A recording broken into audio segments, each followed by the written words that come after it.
আপনারা জেনে খুশি হবেন যে আমাদের বেতন কাঠামোর ভিতরে আনার পাশাপাশি আমাদের একটি ট্যাগলাইন রয়েছে যে ক্রিয়া হলে পেশা, পরিবার পাবে ভরসা। সেই ভরসার জায়গাটি আমি আপনাদের পরিবারের জন্য নিশ্চিত করতে চাই। আল্লাহ যদি আমাদেরকে কবুল করে ইনশাআল্লাহ সুন্দরভাবে আমরা যাতে সকলের সহযোগিতা নিয়ে আমরা যাতে পরিচালিত করতে পারি। পাশাপাশি আমাদের জাতীয় শিক্ষাক্রমে আমরা ৪র্থ শ্রেণী থেকে খেলাধুলাকে বাধ্যতামূলক করতে যাচ্ছি। এটি প্রাথমিক পর্যায়ে ইতিমধ্যে আমরা 7টি ইভেন্টকে আমরা বাধ্যতামূলক করব এবং সেই বাধ্যতামূলক করার মাধ্যমে আমরা দৃঢ়ভাবে বিশ্বাস করি, আপনারা যদি একটু নিজেরাই চিন্তা করেন যে ৪র্থ শ্রেণী থেকে যখন একটি ছেলে বা একটি মেয়ে যে কোনো একটি খেলাকে বেছে নিয়ে তার বাংলা, অঙ্ক, ইংলিশ বা যে কোনো সাবজেক্টে সে যেইভাবে পাশ করে, ঠিক ওই খেলাতেও তাকে কিন্তু পাশ করে তাকে পরীক্ষা উত্তীর্ণ হতে হবে। তখন সেই ছেলে বা মেয়েটি তারা যখন স্কুল শেষ করে ঘরে ফিরে গিয়ে ডিভাইস নিয়ে ব্যস্ত হয়ে যায় কিংবা অন্যান্য দেখা যায় যে মাদকের কথা বলেছে, মাদকের দিকে ঢলে পড়ে, আমি দৃঢ়ভাবে বিশ্বাস করি যে আমরা যখন ৪র্থ শ্রেণী থেকে খেলাধুলাকে বাধ্যতামূলক করতে পারবো, তখন আমার সেই সন্তান, আমার সেই ছেলে বা মেয়ে তারা কিন্তু কখনোই ওই ডিভাইসের আসক্তি থেকে অনেকটাই দূরে চলে আসবে। তারা তখন কিন্তু বাধ্য হবে খেলার মাঠে থাকতে, কারণ সে জানে যে আমি যদি খেলার মাঠে না যাই তাহলে আমি পরীক্ষায় উত্তীর্ণ হতে পারবো না। তখন কিন্তু সে শারীরিকভাবে তার যেমন একটি সুস্থ জাতি হিসেবে আমরা গড়ে তুলতে পারবো, ঠিক মাদক মুক্ত সমাজ গড়ার জন্য আমি দৃঢ়ভাবে বিশ্বাস করি ক্রীড়াঙ্গন হবে অন্যতম একটি মাধ্যম। ঠিক এইভাবে আমাদের যারা আমরা খেলোয়াড়, দেখা যায় যে আমরা খেলা ছেড়ে দেওয়ার পরে বা খেলা চলাকালীন সময় আমাদের অনেক কদর থাকে। যখন আমরা খেলা ছেড়ে দিই তখন কিন্তু আমাদের কদর কমে যায়।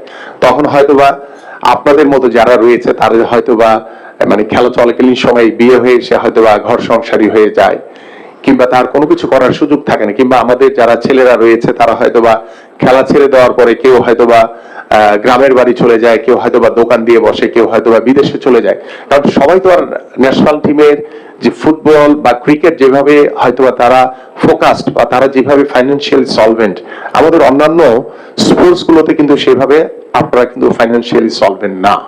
যার কারণেই আমাদের সরকার এবং আমাদের মাননীয় প্রধানমন্ত্রী তিনি চিন্তা করেছেন যে আমরা সর্বপ্রথম খেলোয়াড়দেরকে একটি বেতন কাঠামোর ভিতরে নিয়ে আসতে চাই, যাতে আমাদের প্রত্যেকটি খেলাকে আমরা সমান গুরুত্ব দিতে চাই।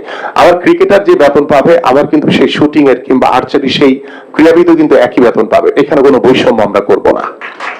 আমি যে বিষয়টি নিয়ে প্রথমে বলতে চাই যে আমরা সবার আগে আমাদের নারীদের নিরাপত্তা নিশ্চিত করতে চাই এবং সেই নারীদের নিরাপত্তা নিশ্চিত করার জন্য ইতিমধ্যে আমি আমার মিনিস্ট্রিতে আমাদের ক্রীড়া পরিষদ আমরা তাদের সাথে ইতিমধ্যে আমাদের আন্তঃমন্ত্রণালয়ে যে আমাদের মিটিং সেখানে আমরা কথা বলেছি। আমরা জানি যে আমাদের ক্রিকেট অত্যন্ত জনপ্রিয় একটি খেলা, আমাদের ফুটবল অত্যন্ত জনপ্রিয় খেলা, পাশাপাশি আমাদের যে অন্যান্য স্পোর্টস গুলো রয়েছে, বিশেষ করে আমরা যদি আর্চারি, শুটিং, আমরা চাই যে আমাদের বাংলাদেশে পুরুষদের পাশাপাশি আমাদের নারীরা যাতে সমানভাবে এগিয়ে যেতে পারে।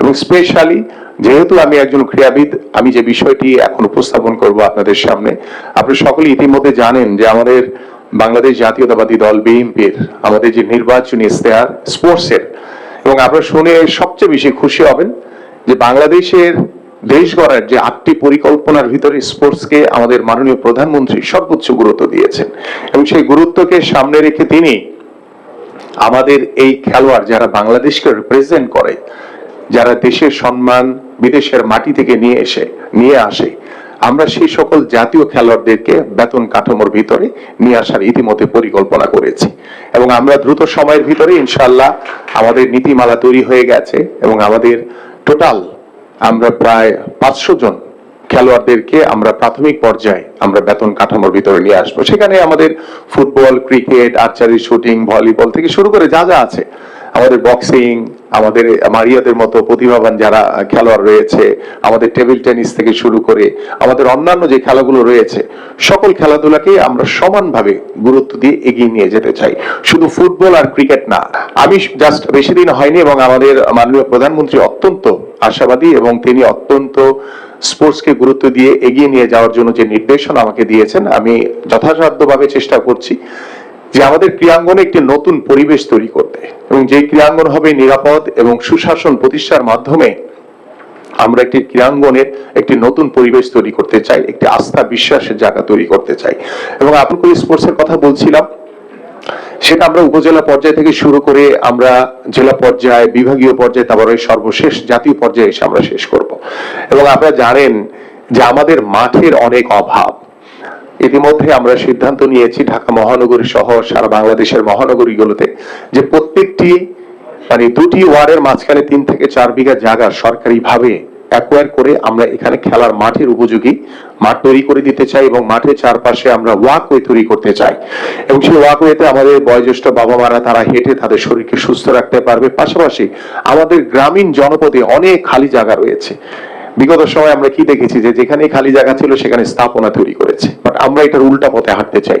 আমরা যেখানে খালি জায়গা পাবো সেখানে আমরা খেলার মাঠ তৈরি করতে চাই এবং সেই খেলার মাঠ সংরক্ষণের মাধ্যমে আমরা প্রত্যেকটি তৃণমূলে খেলাধুলাকে ছড়িয়ে দিয়ে আমরা ক্রীড়াঙ্গনের মাধ্যমে আগামীর বাংলাদেশের রাজনীতিতে, বাংলাদেশের সমাজ ব্যবস্থাপনায়, আমাদের পারিবারিক ব্যবস্থাপনায় আমরা গুণগত পরিবর্তন আনতে চাই। এবং আমি যে সমস্যাগুলো ইতিমধ্যে কিছু বিষয় নোট করেছি এবং আমাদের ইমা আলী যে বিষয়টি বললো যে টাকা চেয়েছে, আমি শুনে মানে সারপ্রাইজড যে একজন ক্রীড়াবিদকে তার যোগ্যতা দিয়ে সে বিদেশে যাবে, আন্তর্জাতিক খেলা অংশগ্রহণ করবে, বাট তাকে পাঠানোর জন্য উল্টা সংগঠক থেকে, আমি পরে জেনে নিব নামটাকে, তার বিরুদ্ধে আমি ডেফিনেটলি ব্যবস্থা নিব ইনশাল্লাহ। এবং পাশাপাশি আমাদের যে টেবিল টেনিসের আমাদের কোচের কথা বলা হয়েছে, আমি এটির সাথে একমত। আমি আমার মন্ত্রণালয়ের মিটিং এ আমাদের টেবিল টেনিস ফেডারেশনের সাথে যারা রয়েছেন তাদেরকে ডেকে এনে কথা বলে কি কি ধরনের সুযোগ সুবিধা দরকার, শুধু টেবিল টেনিস না, আমি প্রত্যেকটি খেলাকে অগ্রাধিকার দিতে চাই। যেমন আমাদের ওয়েট লিফটার, আমাদের টেবিল টেনিস, শুটিং, আর্চারি থেকে শুরু করে সকল খেলোয়াড় ইন্ডিভিজুয়াল, যেমন ট্রাই অ্যাথলেট হিসেবে যে মারিয়া যে একটি সুদৃঢ় অবস্থান তৈরি করেছে বাংলাদেশ, আমি মনে করি যে মারিয়াকে দেখে অনেক নারীরা অনেক বেশি উদ্বুদ্ধ হবে, শুধু খেলাধুলার জন্য না, তাদের ব্যক্তিগত সকল কার্যক্রমের জন্য অনেক বেশি তারা সাহস সঞ্চার করবে এক মারিয়াকে দেখে। সো আমি আশা করি যে মারিয়াদের মতো আমাদের যারা এখানে নারী ক্রীড়াবিদ রয়েছেন আপনারা সমানভাবে আপনারা এগিয়ে যাবেন। এবং আমি আমার জায়গা থেকে আপনাদের যে আজকে পরামর্শগুলো রয়েছে এবং আমি আপনাদের কাছে ওপেন করে রেখে যেতে চাই যে কোনো পরামর্শ, যে কোনো ভালো কিছুর জন্য আমি সবসময় আমি আপনাদের পাশে রয়েছি, আমাদের সরকার আপনাদের পাশে রয়েছে এবং আপনাদের সকল পরামর্শ আমরা অত্যন্ত গুরুত্বের সহিত বিবেচনা করে আমরা আস্তে আস্তে করে আমরা রাতারাতি পরিবর্তন আনতে পারবো না, বাট আমাদের লক্ষ্য এবং উদ্দেশ্য আছে যে আমরা শুরু করতে চাই, আমরা শুরুটা করতে চাই যেটা বিগত 20 বছর 25 বছর ধরে বা আমি যখন খেলেছি তখন থেকে আমরা অনেক বিষয়গুলো বলে এসেছি, আমাদের অনেক সীমাবদ্ধতার কারণে হয়তো হয়ে ওঠেনি, বাট আমাদের বর্তমান মাননীয় প্রধানমন্ত্রী তিনি অত্যন্ত আন্তরিক খেলাধুলার বিষয় নিয়ে এবং তিনি খেলাধুলাকে অসম্ভব পছন্দ করেন এবং তিনি পারিবারিকভাবে তাদের পরিবারের সকলেই খেলাধুলাকে সর্বোচ্চ গুরুত্ব দিয়ে এগিয়ে নিয়ে যাওয়ার জন্য যে নির্দেশনা আমাকে দিয়েছেন, আমি আশা করি আপনাদেরকে সাথে রেখে, আপনাদেরকে পাশে রেখে আমাদের বাংলাদেশের ক্রীড়াঙ্গনে একটি নতুন দিক আমরা উন্মোচন করতে পারবো। এবং আমাদের আপনারা জানেন সকলে যে ফুটবল বা ক্রিকেট ছাড়া অন্যান্য বা হকি মোটামুটি আছে, কিন্তু তারপর সেই যথার্থ আমি বলবো না, আমাদের অন্যান্য ফেডারেশন গুলো কিন্তু আসলে আর্থিকভাবে ওইভাবে স্বাবলম্বী না। এবং আপনারা ইতিমধ্যে জানেন যে আমি দায়িত্ব নেওয়ার পরে আমরা ক্রীড়া সাংবাদিকদের সাথে ইতিমধ্যে মত বিনিময় সভা করেছি, আমাদের ফেডারেশন গুলোর সাথে করেছি এবং আমাদের ব্যাংকগুলোর যে প্রতিষ্ঠানগুলো রয়েছে তাদের সাথে মত বিনিময় সভা করে আমাদের ফেডারেশন গুলোকে কিভাবে আমরা আর্থিকভাবে একটি স্বাবলম্বী করতে পারি, কিভাবে তাদেরকে সচ্ছলতার ভিতরে নিয়ে আসতে পারি। কারণ ফেডারেশন গুলো যদি আর্থিকভাবে স্বাবলম্বী হয়, সচ্ছল হয়, তাহলে কিন্তু আমাদের ক্রীড়াবিদদের দিকেও কিন্তু তারা নজর করবে, নজর রাখবে। এবং অনেক সময় দেখা যায় যে টাকার অভাবে বা স্পন্সরের অভাবে অনেক ক্রীড়াবিদ আন্তর্জাতিক অঙ্গনে অনেক খেলায় অংশগ্রহণ করতে পারে না।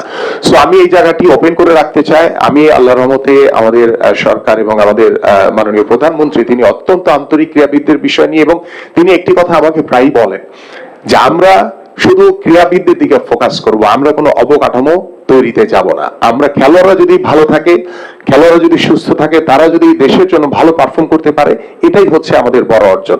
আমরা ওই অবকাঠামো নির্মাণ করে সেখানে আমরা কোনো দুর্নীতির সুযোগ দিতে চাই না।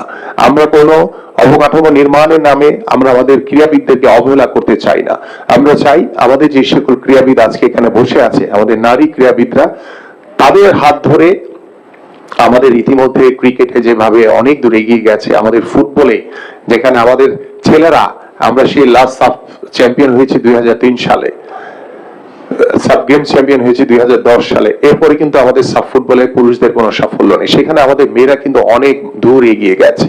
আমরা এপ্রিলের মিডল অফ এপ্রিল কিংবা এপ্রিলের শেষের দিকে আমাদের মাননীয় প্রধানমন্ত্রীর অনুমতিক্রমে আমরা নতুন করে স্পোর্টস এর একটি কর্মসূচি শুরু করতে যাচ্ছি সারা বাংলাদেশ ব্যাপী, এবং সেখানে 12 থেকে 14 বছরের ছেলে এবং নারী ক্রীড়াবিদরা তারা অংশগ্রহণ করবে।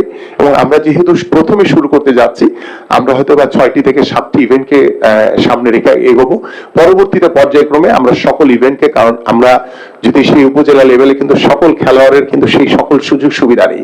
আমি চাইলেই সেখানে আর্চারি করতে পারবো না, আমি চাইলেই শুটিং এর ব্যবস্থা করতে পারবো না। নারী ক্রীড়াবিদরা যাতে সারা বছর একটি প্রশিক্ষণের ভিতরে এবং তাদের সকল সুযোগ সুবিধা নিশ্চিতকরণের মাধ্যমে আমরা যাতে সামনের দিকে এগিয়ে যেতে পারি, সে বিষয় নিয়ে ইতিমধ্যে আমি কর্মপরিকল্পনা হাতে নিয়েছি। যেহেতু আমরা মাত্র বসেছি, আমি যেহেতু একজন ক্রীড়াবিদ, আমি একজন ক্রীড়াবিদের ভালো মন্দ এগুলো বুঝার মতো সেই মানসিকতা আমার রয়েছে, এবং আমার সবকিছুই কিন্তু আপনাদের জন্য। আমার ক্রীড়াবিদরা যদি ভালো থাকে তাহলে আমরা সবাই ভালো থাকবো, আমার দেশ অনেক দূরে এগিয়ে যেতে পারবে।